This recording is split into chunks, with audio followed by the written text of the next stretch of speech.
Tänään 7.5. ja viikonlopun aikana vietetään sotilaskotitoiminnan perinnepäivää. Mä oon Outi Viljanen ja mä olen tästä Rannikko-sotilaskotiyhdistyksestä.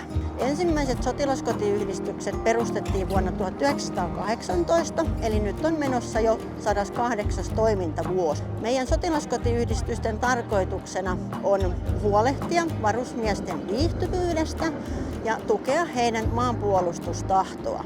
Me kaikki sisaret ollaan tässä mukana vapaaehtoisina ja meitä on noin 4500 Suomessa.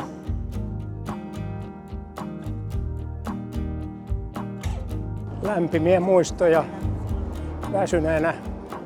Jotoksen jälkeen oli mukava mennä sotkuun nauttimaan munkkia ja mehua.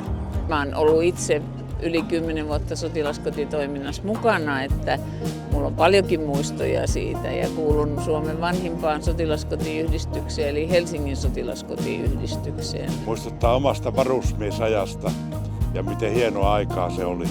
Sitten kun sinne pääsi, niin se oli ei nyt lottovoitto, mutta hyvin positiivinen kokemus.